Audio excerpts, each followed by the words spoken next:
السلام عليك shadaa sax maanta muuqaalka dhex shaaf kula wadaagay haddii aad tahay muuqaal sameeya oo qof video editing software kaa caawinaya inaad waqtigaa save gareysatid oo aad sida transition sound effect marka u baahatid adiga dabcan waxaa ka doontaa computerka halkaasna ayaad kasoo gelin maanta ka bacdi waxaa kasoo gelin doontaa softwareka Premiere Pro dhexdiisa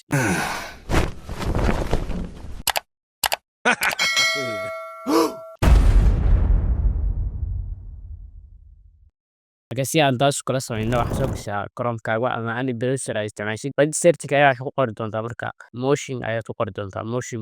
motion pro markaa ku qortid softwareka ugu horeeya kuu soo baxa ayaad hadii doontaa right click softwareka ugu horeeya kuu soo baxa marka aad ku dhufatid right click dhahin dabcan sidaanu kugu soo bixi doonaa xaggan waa plugins marka annaga hadda projects waxaan u baahnid plugins ayaad ku dhufan doontaa plugins marka ku dhufatid labadan wuxuu kuu soo bandhigi doonaa aad kula degi kartid motion pro marka si aad annaga kan hadda ma isticmaalayno oo dadka softwareka iibsaday ayaa isticmaalaya maadaama annaga crack isticmaalayna waxaan ku dhufan doonaa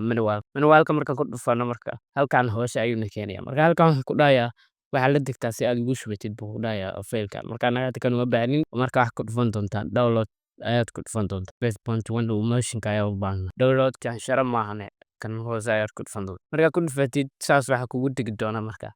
softwareka dabcan markuu saa kugu soo dego waxaa imaan doontaa meesha uu kugu soo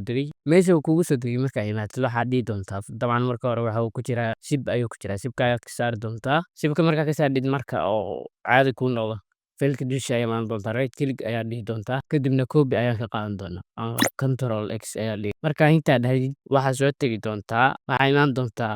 file explorerkaaga kadib waxaa kasii dooran doontaa dbc-gaaga ama dbc caadi u tag halkaan waxaa ka dooran doontaa local diskiga dabcan xaggaan waxaa kasii dooran doontaa marka program files ayaad kasii dooran doontaa x86 halkaan markaa ku dhufatid waxaa kasii dooran doontaa meesha ay ku qoran tahay common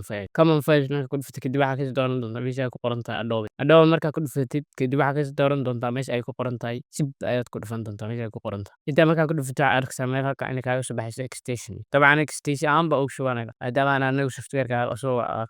iibinanahay dabcan saa ujeeda xaggaan anigu igu jiraa marka adi right click dheh ama control v isla qabo saasna halkaas ayuu kugu soo geli doonaa oo Premiere dhexdiisa ayaad ku isticmaali doontaa sidee u arki karaa marka haddaba si aad u aragto marka Premiere Pro-gaaga ayaa soo kacsanaysaa Premiere Pro-gaaga marka saa kugu soo kaco waxaad tegeysaa qaybta Windows markaas waxaa kasii dooran doontaa meesha ay ku qoran tahay extensions halkaan waxaa ku aragtaa inuu noo soo galay